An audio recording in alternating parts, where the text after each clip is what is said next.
말씀의 제목 같이 보겠습니다. 시작. 부엘세바와 에셀나무. 기도하겠습니다. 하나님 아버지 감사합니다. 오늘도 예배할 수 있는 것 자체가 은혜인 줄로 믿습니다. 하나님 각자의 집에서 또 본당에 와서 하는 모든 예배마다 동일한 은혜를 더하여 주시고 또 우리의 마음을 이 시간 준비시켜 주셔서 우리의 마음이 흔들리지 않게 하시고 하나님을 향하여서 정말 하얀 백지와 같이 하나님이 마음껏 그리실 수 있는 스케치북과 같이 성령님 우리의 마음을 정결케 하시고 도와주십시오. 성령으로 감동되어 기록된 말씀을 성령으로 듣기 원합니다. 우리의 영을 깨우시고 우리의 이성을 넘어서서 정말 하나님의 마음이 부어지는 시간으로 사용하여 주시옵소서. 예수님의 이름으로 기도합니다. 아멘. 오늘은 창세기 강의 57번째 시간입니다. 지난주에는 저희가 이제 이스마엘과의 이별하는 장면을 함께 보았죠. 그 사라의 영적인 직관을 통해서 이스마엘을 떠나보내는 장면이었습니다.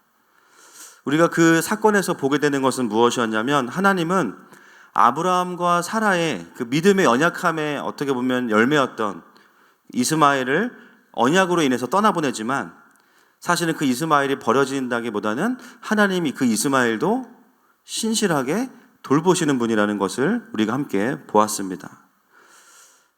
참 안타까운 것은 뭐냐면 그럼에도 불구하고 하갈과 이스마엘은요 하나님을 선택하지 않고 애굽을 선택하죠. 애굽에서 이스마엘의 아내를 데려오는 것으로 마무리가 되면서 하나님 나라에서 스스로 제외되는 모습을 보면서 많은 분들이 안타까움을 금할 수 없었습니다. 오늘 사건은 그 이스마엘과 이별한 사건과 연결되어 있는데요. 왜냐하면 22절 말씀을 같이 한번 보겠습니다. 시작. 그때에 아비멜렉과 그 군대장관 비골이 아브라함에게 말하여 이르되 내가 무슨 일을 하든지 하나님이 너와 함께 계시도다. 그때로 시작이 되기 때문입니다. 얼마의 시간이 지났는지는 사실 정확하진 않습니다. 그러나 앞에 있는 사건 또는 이전까지의 사건과 연결해서 오늘 본문은 기록되어 있습니다.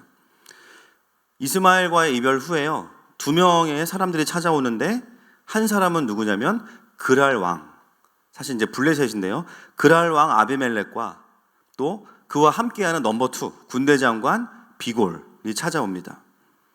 이들은 그 땅에서 가장 높은 2 사람이에요. 그들이 아브라함에게 와서 하는 말을 들어보면 이렇게 이야기하죠. 너가 무슨 일을 하든지 하나님이 너와 함께 계신다. 이렇게 이야기합니다. 여러분 아비멜렉은 왕이고 비골은 지금으로 따지면 국방부 장관 정도 됩니다. 즉 이 군대 장관이라는 것은 어떤 의미냐면 그 나라의 안보를 담당하는 사람이에요. 특히나 그들에게 있어서 아브라함은 굉장히 부담스러운 존재일 수 있죠. 왜냐하면 이미 이 땅에 오기 전에 어떤 전적이 있냐면 자기가 훈련시킨 318명의 용사를 데리고 가서요 그돌라오멜 연합군을 초토화시키고 왜 그렇게 격하게 싸웠나 보니까 이유가 뭐예요? 자기 조카 1명 살리려고 완전히 5개의 나라를 완전히 그냥 초토화시켜버리죠. 그 아브라함이 지금 그랄 땅에 와서 살고 있는 겁니다. 어쩌면 아브라함이 온 그날부터 군대 장관 비골은 굉장히 긴장하면서 아브라함을 예의주시했을 겁니다. 과연 이 사람이 우리에게 위협이 되지는 않을지, 이 사람이 이제 간첩이면 안 되잖아요. 그래서 아브라함을 조사하고 그와 관련된 자료들을 모아왔을 거예요. 그 중에는 우리가 아는 내용들이 있습니다. 20장에 보면 아브라함이 그랄에 오자마자 왕인 아비멜렉에게 기도해 줬더니 아비멜렉이 몸이 회복되면서 그 나라에 후사가 이어지는 것을 보게 돼요. 태의 문이 열리는 것을 보게 되고 또 가만히 관찰해 보니까 그리고 1년 후에는 90세가 된 사라가 기적같이 임신을 해서 이삭을 또 출생을 합니다. 그리고 이스마엘과 이별하는 장면도 다 CCTV에 나오기 때문에 다 알아요. 보니까 신앙적인 이유예요. 그러면서 또 이스마엘을 추적해 보니까 하나님께서 그 이스마엘 가정도 돌보시는 것도 확인이 되는 거예요. 그 외에도 우리가 아는 것 외에도 훨씬 더 많은 하나님께서 아브라함과 함께 하신다는 수많은 것들을 하나님을 알지 못하는 군대 장관 비골은 조사 결과 확인하게 되는 거죠. 그 결론이 뭡니까? 오늘 두 사람이 와서 이야기하는 이 평가예요. 너가 무슨 일을 하든지 하나님이 너와 함께 계신다. 여러분, 이 두 사람이 거칠애로 와서 하는 말이 아니에요. 정말 너를 우리가 샅샅이 조사해 보니까 정말 하나님이 너와 함께 계신다.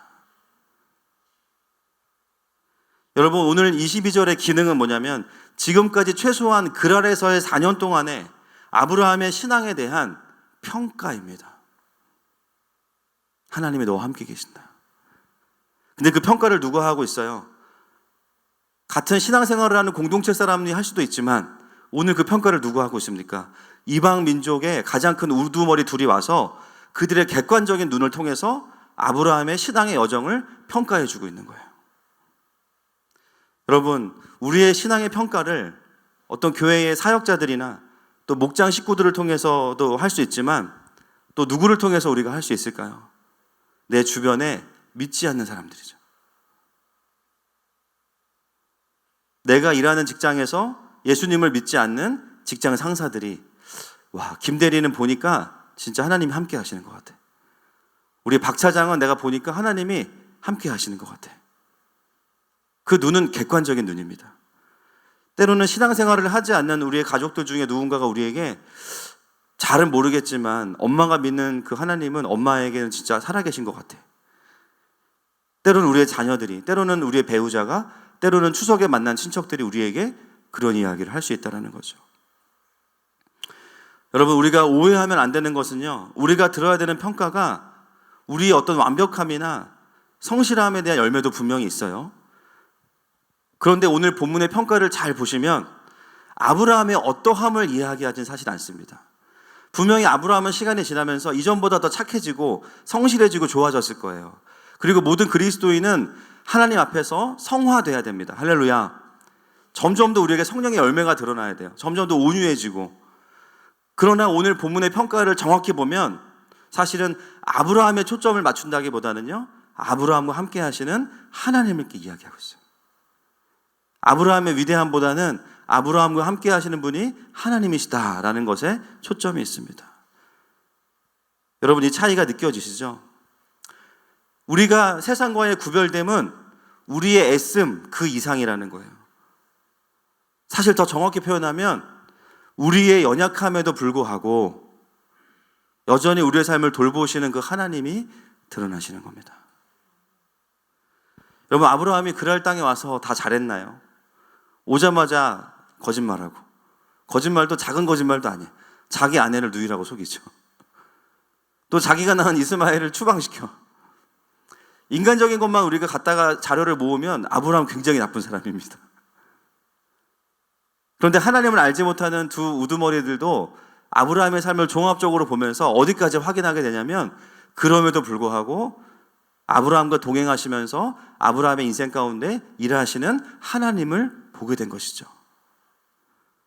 여러분, 저는 그런 의미에서 우리 모두가 세상에서 하나님을 드러낼 수 있는 그리스도인 되기를 축복합니다. 나의 완벽함과 뛰어남을 훨씬 더 뛰어넘어서 우리의 부족함을 정직하게 인정하고, 그렇기 때문에 더 나에게 일하실 수밖에 없는 그 하나님이 드러나시기를 축복합니다. 그래서 어느 순간 그런 얘기를 듣는 거예요.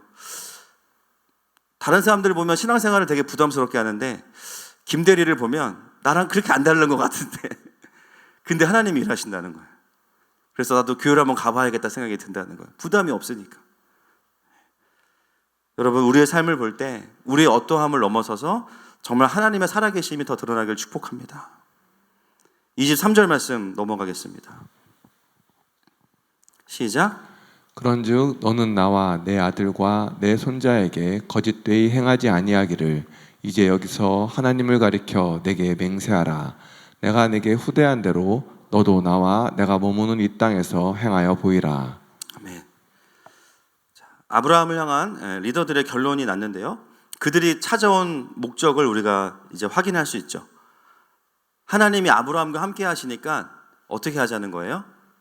친하게 지내자는 거예요. 네. 이제 어떤 의미냐면 그 하나님이 우리도 좀 도와주셨으면 좋겠다라는 거예요. 그래야 우리가 산다라는 거죠. 이때 군대 장관이 하나님이라는 단어를 뭘 쓰냐면 엘로힘을 씁니다. 전능하신 하나님, 주관자가 되시는 하나님, 엘로힘. 지금 이방의 군대 장관을 통해서 본인이 가장 큰 군사적인 권세가 있는데 더 강력하신 분이 누구시라는 거예요? 하나님이시라는 거예요. 이방 군대 장관의 신앙 고백입니다. 여러분, 지금 이 땅은요, 표면적으로 누가 주인이냐면 그랄 왕 아비멜렉이 주인이에요. 그보다 더 큰 권위와 권세를 가진 사람이 없습니다. 그런데 정말 아이러니하게도 그런 최고의 권위자가 그 땅에 지금 손님으로 와 있는 군대 장관 비골에 비하면 큰 군사력이나 전투 무기가 없는 아브라함에게 와서 뭐라고 이야기하냐면요, 도움을 청하면서 좀 함께 잘 지냈으면 좋겠다라고 이야기하는 거예요. 여러분, 오늘 본문에 아주 중요한 특징이 하나 있습니다. 아비멜렉 앞에 뭐가 없냐면요, 왕이라는 표현이 안 나와요. 그냥 이름만 나옵니다. 여러분, 그게 무엇을 의미할까요? 지금 아브라함과 그랄랑 아비멜렉은 동등한 위치에 있다는 거죠. 아비멜렉이 아브라함에게 오면서 계급장을 띄고 온 겁니다. 싸우려고 온 게 아니라 하나님의 사람 아브라함 앞에서는 자신의 왕의 지위가 큰 의미가 없다는 것을 본능적으로 깨닫고 있다는 것을 본문은 기록하고 있습니다. 여러분, 오늘 이 장면을 통해서 우리가 중요한 것을 알 수 있습니다. 아브라함이 하나님 앞에서요, 이스마엘을 떠나보내고 순종한 이후에 하나님은 아브라함에게 더 큰 차원의 권위를 주셨다는 거죠. 근데 그 권위가 어느 정도냐? 그 땅의 왕과도 사실은 동등하게 갈 수 있는 권위를 주셨다는 것입니다. 우리가 기계적이진 않지만 하나님의 부르심 앞에서 건강하게 반응하고 순종하는 자들에게는요, 어떤 일이 벌어지냐면 점점 더 높은 차원의 포지션의 권위가 주어진다는 거예요. 그 권위는 세상의 어떤 자격증이나 내가 갖고 있는 어떤 재산의 규모나 어떤 졸업장으로는 따라할 수 없는 바로 하나님께서 주시는 강력한 권위가 있습니다. 여러분, 오늘 본문을 보시면 아브라함이 중간에 목사 한 수를 받거나 아니면 사시에 패스했거나 행시에 패스하지 않았습니다. 그냥 그는 하나님 앞에서 자기가 해야 되는 순종을 했을 뿐이에요. 근데 그 열매 중에 하나가 뭐냐면 그의 삶에 하나님은 높은 차원의 새로운 권위를 다시 부여하셨다는 것이죠. 여러분, 가장 대표적인 분이 누구시냐면 예수님이에요. 예수님의 스펙, 여러분 어떤 거 알고 계십니까? 학력으로 보면 무스펙이죠, 무스펙. 그리고 직업으로 보면 목공기사 2급. 왜 2급이냐면 이제 본인이 목공기사를 했지만 이제 오너가 아니고 전문 용어로 시다였습니다. 시다. 아버지를 도와서 해야 되기 때문에 사실 이렇게 잘 또 이렇게 주인공은 아니었어요. 그런데요, 그 누구도 그 청년 예수를 함부로 대할 수 없었어요. 왜일까요? 그분 자체가 하나님이시기 때문이에요. 그분 자체가 그냥 권위 그 자체이시기 때문이에요. 여러분, 우리가 세상을 살아가면서 이런저런 자리에서 일을 하고 역할들을 감당하죠. 그런 위치나 자리가 나쁜 게 아닙니다. 좋은 거예요. 하나님이 허락하신 거예요. 그러나 궁극적으로 하나님의 백성으로서 갖게 되는 권위는 그 자리로부터 나오는 것은 아니에요. 어디로부터 나옵니까? 내 삶에 일하시는 하나님을 통해서 나오는 거예요. 그것을 내 주변의 사람들이 보면서 인정할 수밖에 없는 거예요. 저 사람은 나보다 덜 배웠고 나보다 가진 게 별로 없는 것 같은데 왜 저렇게 권위가 있을까? 근데 그게 권위주의적인 권위가 아니에요. 신뢰가 가고 그 사람의 말에 진실함이 느껴지고 무엇보다 그 사람에게 일하시는 하나님을 바라보면서 자꾸만 그 사람한테 가서 내 얘기를 하고 싶어. 그 사람한테 뭔가를 털어놓으면 하나님께서 함께 도와주실 것 같아. 그게 어떤 권위입니까? 영적인 권위죠. 우리가 집중하게 되는 것은 뭐냐면 그 하나님의 부르심과 주권을 인정하는 것입니다. 그럴 때야말로 세상이 줄 수도 없고 설명할 수 없는 영적인 그 묵직함과 권위가 주어지게 됩니다. 그리고 그것을요, 믿는 사람들 안에서만 누리는 게 아니라 하나님을 아직 모르는 사람들도 그 권위를 느낀다는 것이죠. 때로는 우리가 회사에서 뭔가 높은 직급이 아닐지라도 또 가정에서 내가 권위자가 아닐지라도 뭔가 내가 속한 곳에서 대단한 위치가 주어져 있지 않더라도요, 내 삶에 하나님께서 일하시기 시작하면 사람들은 나의 지위와 스펙을 넘어서서 나와 함께 하시는 그 하나님께 나오게 되어 있습니다.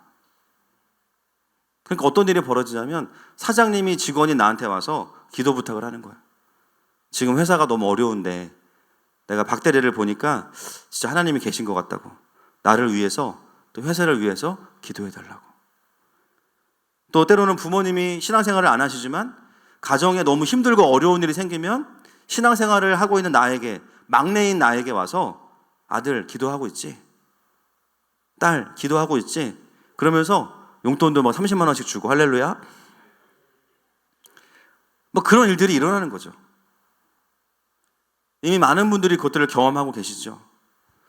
우리가 그분의 부르심에 집중할 때 하나님께서 주시는 권위는 바로 그런 것입니다. 여러분, 오늘 이후에 또 추석을 마치고 오신 여러분들에게 우리의 삶의 영역 가운데 더 높은 차원의 하나님의 권위가 주어지기를 축복합니다. 그래서 아비멜렉과 비골이 와서 아브라함과 화친을 맺고자 한 거예요. 그러면서 아브라함이 이제 갑자기 굉장히 생뚱맞은 이야기를 합니다. 갑자기 뭘 얘기하냐면요, 오늘 읽어서 아시겠지만 우물 이야기를 해요. 우물. 그러면 이제 화친을 맺자고 하면 조약서를 쓰고 거기에 사인을 하거나 언약을 맺으면 되는데 갑자기 우물 이야기가 등장합니다. 아마 이 부분을 읽어보신 분들도 계시고 이 부분이 사실 중요한 부분이 아니기 때문에 스킵되기 되게 쉬워요. 그리고 바로 앞에 이스마엘 이야기가 있다 보니까 그냥 넘어가기 쉬운데요, 사실은 이 우물에 대한 이야기를 우리가 좀 봐야만 어떤 의미가 이 본문에 있는지를 알 수 있습니다. 자, 오늘 이 우물의 이야기를 통해서 보게 되는 것은 뭐냐면 아브라함은 자신에게 주어진 권위와 권리를 어떻게 사용하는지를 보게 되고요, 또 이 안에 가나안 언약이 믿음의 근거로 들어가 있는 것을 보게 됩니다. 자, 24절과 25절 말씀 보겠습니다. 시작. 아브라함이 이르되 내가 맹세하리라 하고 아비멜렉의 종들이 아브라함의 우물을 빼앗은 일에 관하여 아브라함이 아비멜렉을 책망하매. 자, 아브라함이 보니까 어떤 일이 있었냐면 브엘세바에 뭐를 팠습니까? 그 전에 우물을 팠어요. 본문에는 단수로 나와 있지만 사실은 창세기 26장 18절 말씀을 한번 보겠습니다. 창세기 26장 18절 시작. 그 아버지 아브라함 때 팠던 우물들을 다시 팠으니 이는 아브라함이 죽은 후에 블레셋 사람이 그 우물들을 메웠음이라. 이삭이 그 우물들의 이름을 그의 아버지가 부르던 이름으로 불렀더라. 네, 여기 보면 우물들이라고 나오죠. 그리고 브엘세바라는 뜻이 7개의 우물이라는 뜻입니다. 그러니까 최소한 아브라함은 7개 정도 우물을 판 거예요. 그 이상. 그 당시에 우물은 사실은 우리로 따지면 집 한 채와 같은 의미예요. 평생의 자산. 이걸 빼앗겼다는 것은 거의 굉장히 중요한 자산을 잃어버렸다는 것을 의미합니다. 그런데 어떤 일이 있었냐면 과거에 아브라함이 그 브엘사바에 여러 개의 우물을 팠는데 아비멜렉의 종들이 와서 우물들을 뺏어갔어요.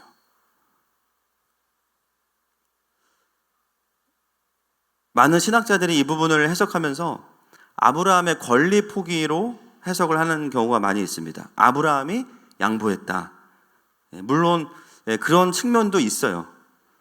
그러나 그렇다고 하기에는 오늘 본문에서 아브라함이 보이는 반응을 보시면요, 그냥 양보한 사람의 모습은 아니에요. 왜냐하면 그 일로 인해서 누구를 책망해요? 아비멜렉을 책망해요.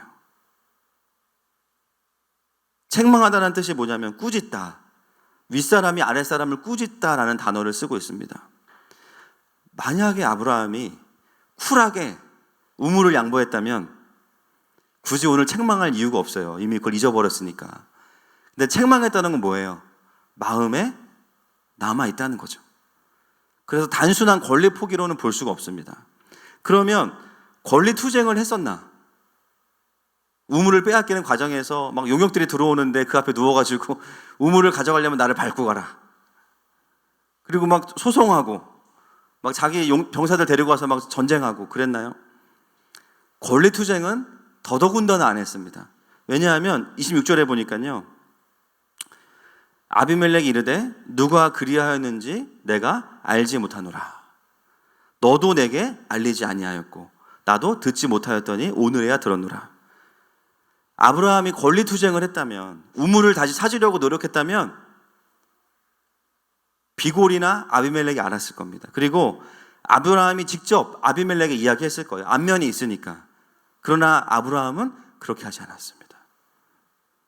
그럼 결국 아브라함은 뭘 한 걸까요? 권리 포기도 아니에요. 권리 투쟁도 안 했어요.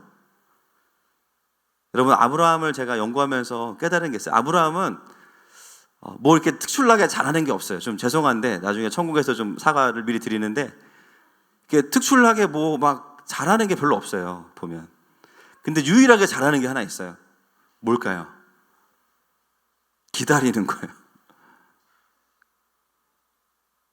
그것도 기다려야지 이게 아니에요. 약간 두뇌. 그러니까 지금 무슨 일이 일어나고 있는지 몰라요, 잘. 하나님이 언약을 하셔서 좋았어, 뭐 감동됐는데, 우리 같으면 몇 날 몇 시를 받아놔야 돼, 그거를. 하나님 언제까지 주실 겁니까? 근데 아브라함은 그냥 좋은 말인가 보다. 그리고 25년을 기다리잖아요. 제가 아브라함을 보면서 참 신기하게 하나님이 민첩하고 날랜 사람들, 다니엘 같은 사람도 쓰시지만 아브라함은 진짜 어떻게 우리가 표현하면 쓸 게 없는 부분이 너무 많습니다.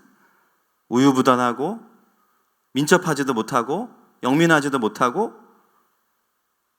아내한테 많이 휘둘리고. 근데 사실은 이스라엘 유대인들이 가장 존경하는 사람 누구예요? 아브라함과 다윗이죠. 아브라함 자체가 위대하기보다는요, 아브라함 안에 그 하나님을 향한 기다림이 있어요. 그게 이제 어떤 건지 결론에 나옵니다. 아브라함은 기다린 거예요. 권리 포기도 아니고 권리 투쟁도 아니고 뭘 기다렸냐? 반드시 언젠가 이 우물이 나의 소유가 될 것이다. 기다린 거예요. 내가 이 우물의 소유를 주장하고 회복할 때가 올 거야. 여러분, 그 믿음이 어디서 온 걸까요? 가나안 언약이에요. 이 땅이 결국 하나님이 나에게 약속하신 땅이야. 그걸 믿기 때문에 지금 내가 열심히 수고해서 판 우물을 빼앗겼지만 기다리는 거죠. 결국 이 땅의 주도권이 나에게 올 때가 있어. 그때 나는 다시 이 우물의 권리를 회복할 거야. 여러분, 우리가 보기에는 갑자기 웬 우물 얘기를 해, 아브라함이. 진짜 생뚱맞다 라고 생각할 수 있지만 아브라함의 마음엔 이게 되게 중요한 거였던 거예요. 단 한순간도 이 우물에 대한 마음을 놓친 적이 없었다는 것이죠. 그래서 오늘 권위가 주어지자마자 아브라함이 뭘 합니까? 우물의 이야기를 꺼내고 책망한 다음에 대가를 지불하고, 나중에 딴소리 못하도록, 그냥 쓰라고 했는데 딴소리 못하도록 대가를 지불하고 그 우물을 소유권으로 가져와요. 나중에 이와 비슷한 사건이 또 있죠. 언제입니까? 아마 한 4주 후에 정도 보게 될 것 같은데, 사라를 장례하고 나서 그 동굴을 400세겔을 주고 삽니다. 그냥 쓰라고 했는데 해족속이. 왜입니까? 소유권 때문이죠. 이 땅이 하나님이 주신 내 땅이기 때문에 내가 소유권을 확실히 할 거야. 단순히 돈 주고 구입하는 개념이 아니라 하나님께서 주신 기업과 언약을 대가를 치르고 믿음으로 취하는 행동을 오늘 우물의 이야기를 통해서 또 확인하게 됩니다. 제가 이 우물의 이야기를 보면서 참 깨닫게 되는 것이 있습니다. 여러분, 때로 우리가 하나님께서 주신 사명이 분명해서요, 그에 맞는 반응과 행동을 하죠. 쉽게 말하면 우물을 파요. 근데 그럼에도 불구하고 그 노력과 수고가 나에게 돌아오지 않을 수도 있어요. 심지어 다 뺏겨. 쉽게 말하면 남 좋은 일만 하는 거예요. 여러분, 우물을 파는 게 쉬울까요? 그 당시에 장비도 없잖아요. 기계도 없는데 우물을 어떻게 파겠습니까? 아주 작은 도구를 가지고 사람들이 달라붙어가지고 열심히 팠을 거예요. 수미터까지. 또 광야니까. 그렇게 애써서 여러 개의 우물을 팠는데 한순간에 다 뺏겼어요. 여러분, 그런 상황에서 우리가 놓치면 안 되는 진리가 바로 이것입니다. 하나님께서 주신 사명이 맞다면, 하나님께서 주신 권한이 맞다면 반드시 그것을 다시 찾게 하실 때가 있어요.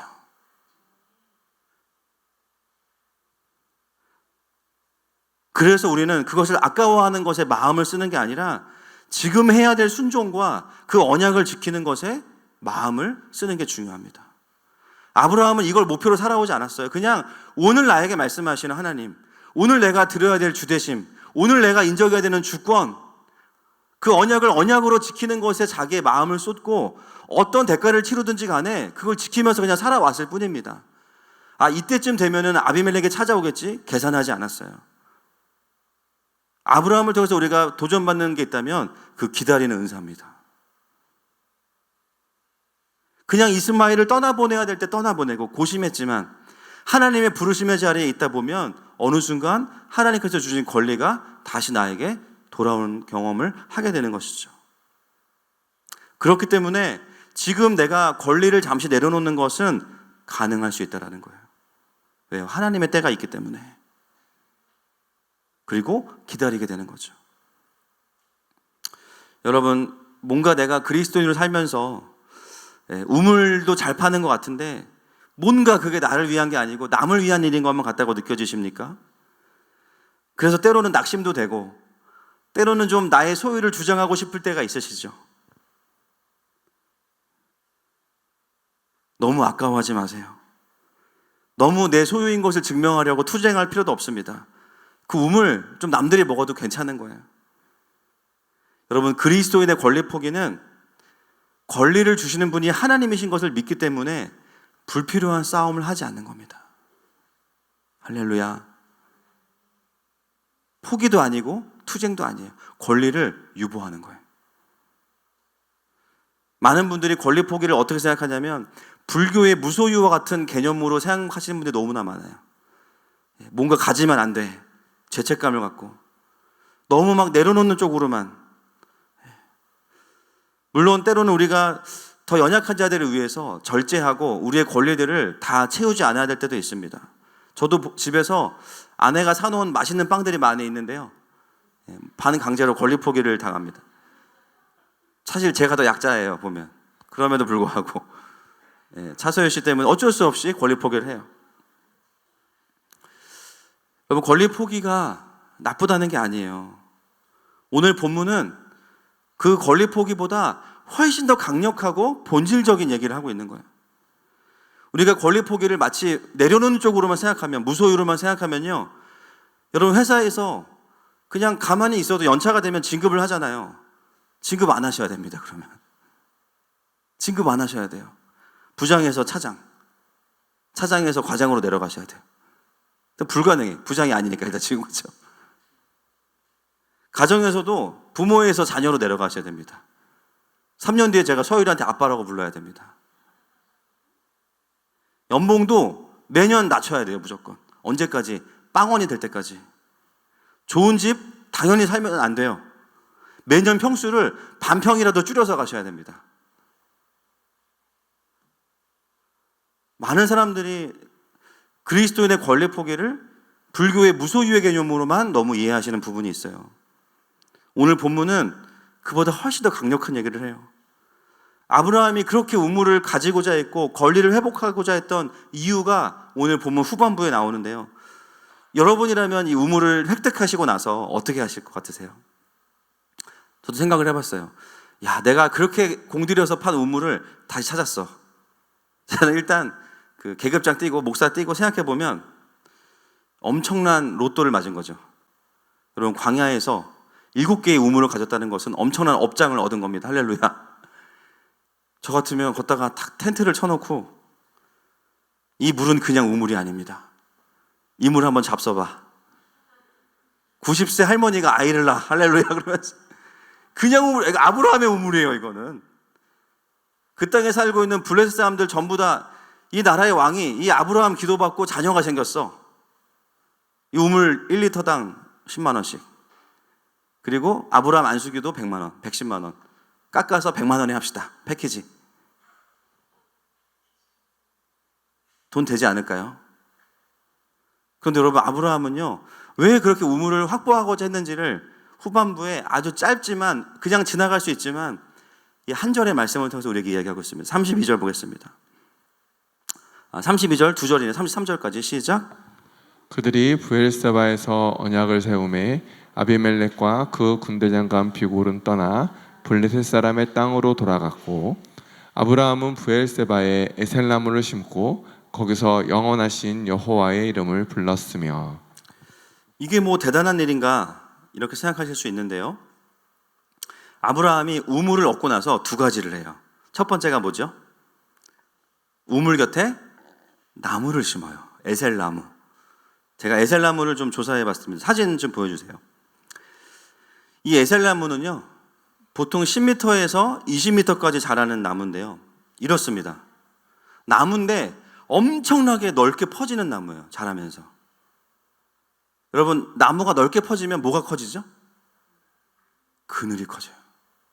그리고 이슬을 머물기 때문에 저 그늘 안에 들어가는 것과 그물 밖에 있는 것은요, 거의 10도 이상의 차이가 난대요. 완전히 뭐예요? 천연 에어컨이죠. 사막에서 그 땡볕에서 저 나무 밑으로만 오면 살 수 있는 거예요. 그리고 심지어 저 나무는 물이 없거나 또 나무가 자라기에 좋지 않은 알칼리성 토양에서도 굉장히 잘 자라는데 그 비결이 뭐냐면 뿌리에 있습니다. 이 나무는요, 눈에 보이는 나무의 길이보다 훨씬 더 깊이 수십 미터까지 뿌리를 내리고 물을 길어 올릴 수 있는 나무라는 것이죠.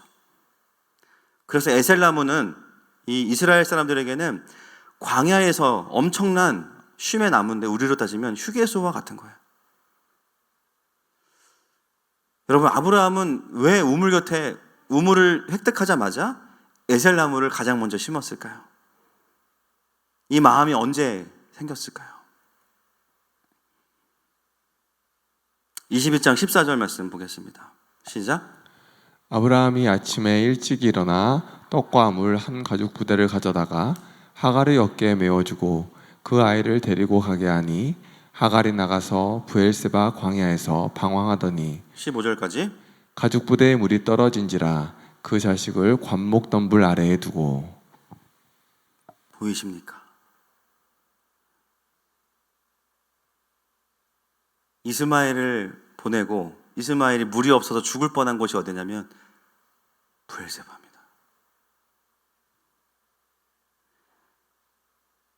물론 하나님께서 이스마엘을 돌보셨죠. 그 시간 이스마엘에게는 하나님을 경험하는 시간이에요. 그러나 아브라함에게는 또 다른 메시지가 있었어요. 인간적인 아비의 마음으로는 너무나 미안해요. 평생을 마음에 짐이 될 수밖에 없습니다. 그런 이스마엘이 광야에서 물이 없어 죽을 뻔한 곳이 브엘세바예요.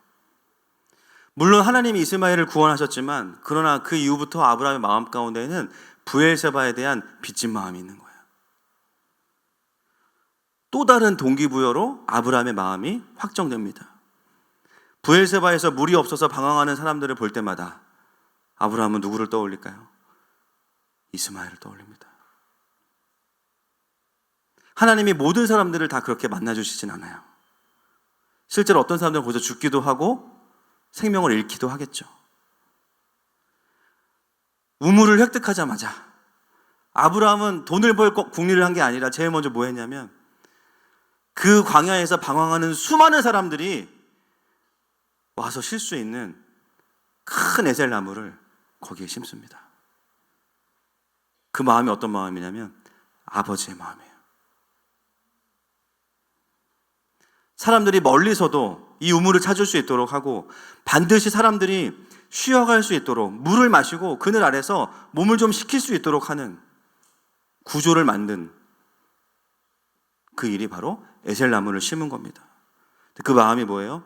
잃어버린 자녀에 대한 마음이에요. 여러분, 우리가 그리스도인으로 또 각자가 주어진 사명들을 감당하고 사시는데 우리가 실수를 좀 줄여야 되는 이유가 뭘까요? 나의 연약함이 좀 덜 드러나야 되는 이유, 완벽히 없어질 수는 없어요. 그래야 되는 이유가 무엇입니까? 인정받기 위해서가 아니라 한 명이라도 더 살리기 위해서입니다. 괴로워 죽겠어요, 저도. 좀 실수 안 하고 싶고 좀 덜 이기적이었으면 좋겠는데 안 돼. 맨날 후회하고 내가 그 얘기 왜 했을까? 늘 집에 와서 막 이불킥밖에 못해요.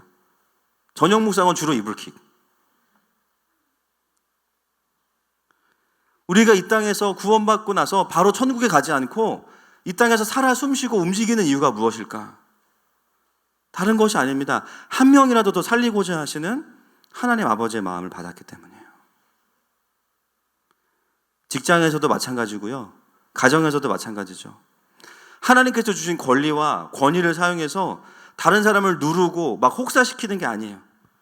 사람들을 격려하고 사람들을 막 힘들게 해서 목표를 달성하는 것이 아니라 동기부여를 해주고 그 권리로 이 일을 왜 해야 되는지, 어떤 흐름을 우리가 해야 되는지, 함께 가야 된다는 것들을 권위를 사용해서 오히려 더 나타내 주는 겁니다.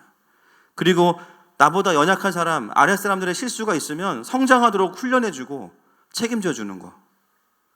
여러분, 그게 뭐예요? 에셀나무를 심는 거예요. 그것이 우리에게 하나님께서 권위와 권리를 주신 이유입니다. 사람들 살리라고. 저는 저와 우리 성도들의 모든 가정과 직장에 저와 여러분을 통해서 이런 에셀나무가 심겨지기를 축복합니다.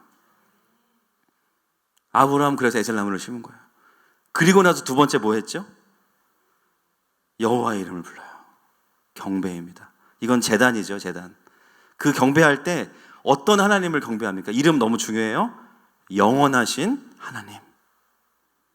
원어로 보면 긴 시간의 여호와입니다. 아브라함은요, 다른 건 잘 못해요. 그런데 마라톤에 능한 것 같아요. 그냥 버텨. 될 때까지. 그게 오늘 경험한 하나님 어떤 하나님이냐면 최근 4년만이 아니라 그동안의 긴 시간들을 하나님 앞에서 언약을 받고 기다리면서 오늘에서야 다시 체감하는 게 뭐냐면 하나님은 하나님의 때에 일하시는구나. 하나님은 영원하신 분이시구나. 하나님은 시간의 주관자이시구나. 나는 이 타이밍에 이게 돼야 된다고 생각해요. 이 타이밍에 그 다음, 이 타이밍에 그 다음. 하나님의 계획은 전혀 달라요. 아무 변화가 없다 갑자기 이삭을 주시고, 그리고 언제 이 우물을 찾을지 알지 못했는데 갑자기 우물이 다시 나에게 주어지고, 그걸 겪으면서 아브라함이 깨달은 것은 뭐냐면 모든 시간이 하나님 안에 있다는 거예요. 그가 오늘 경배하는 그분의 이름은 영원하신 여호와이십니다. 아브라함은 이 나무를 하나님의 그 영원하신 통치를 선포하는 경배의 제단으로도 심은 거죠. 우물 곁에 이렇게 기록해 놨을 거예요. 이건 제 추측이에요. 안 받으셔도 됩니다. 하나님의 사람, 열방의 아비 아브라함이 몇 년 며칠, 몇 월 며칠 우물을 파다. 그리고 여기서 영원하신 하나님을 경배하였다. 물값은 받지 않습니다. 이 물은 하나님이 주신 겁니다. 그러니 경배하세요. 하나님은 시간의 주관자이십니다. 여러분, 아브라함은 사람들이 그 우물에 와서 물을 마시고 잠시 쉬는 것으로 끝나지 않아요. 아브라함의 최종 목표가 뭐냐면 이곳을 누리고 가는 사람들이 이스마엘이 광야에서 만났던 그 하나님을 만나기를 원하는 거예요. 이 우물과 나무가 주는 잠깐의 쉼도 귀한 겁니다. 그러나 그와는 비교할 수 없는 영원한 그늘이 되시고 영원한 생수가 되시는 그 하나님. 여러분들이 그 하나님을 만난다면 영원히 목마르지 않을 것입니다. 이 우물이 아니더라도 다른 곳에 가서 위기에 처한다 할지라도 그 하나님을 만난다면, 여러분도 이스마엘이 만났던 그 하나님을 만난다면 우리에게는 구원의 소망이 있다는 거예요. 아브라함은 그걸 선포하고 있는 거예요. 여러분, 우리가 세상 사람들을 섬기는 이유가 무엇입니까? 넌 착해, 넌 성실해. 물론 감사해요. 그런 피드백을 받으면. 그럼 우리의 목표는 무엇입니까? 잠깐의 에셀나무와 우물 정도를 줄 수밖에 없는 우리를 통해서 그들이 영원한 십자가의 나무로 나가는 것입니다. 우리의 섬김의 목표, 결국 예수 그리스도의 십자가 아래로 영혼들을 가게 하는 것에 우리가 통로가 되는 것이죠. 지금은 내가 주는 물 한 잔, 내가 주는 몇십만 원, 내가 주는 조금의 섬김, 그걸 통해서 결국에는 영원한 생수가 되시는 예수님을 만나는 거. 잠시 쉼을 주는 에셀나무가 아니라 영원한 쉼을 주시는 십자가를 경험하는 거. 아브라함의 섬김은요, 굉장히 통합적인 거예요. 현실적인 필요를 채우면서도 거기서 끝나는 것이 아니라 영원한 생수가 되시는 하나님께로 나아가게 하는 것입니다. 오늘 본문에 보시면 재미있는 표현이 있어요. 아브라함과 그랄 왕이 언약을 맺고선 그랄 왕은 돌아갑니다. 그 땅의 왕이 누구예요 원래? 아비멜렉이에요. 근데 그 땅의 왕은 그 땅에 없어요.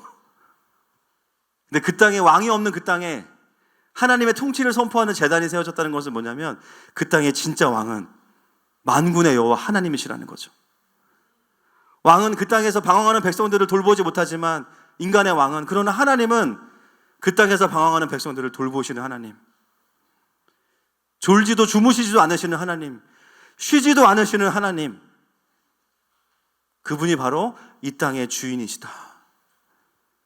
아브라함은 그것을 선포하고 싶었던 거예요.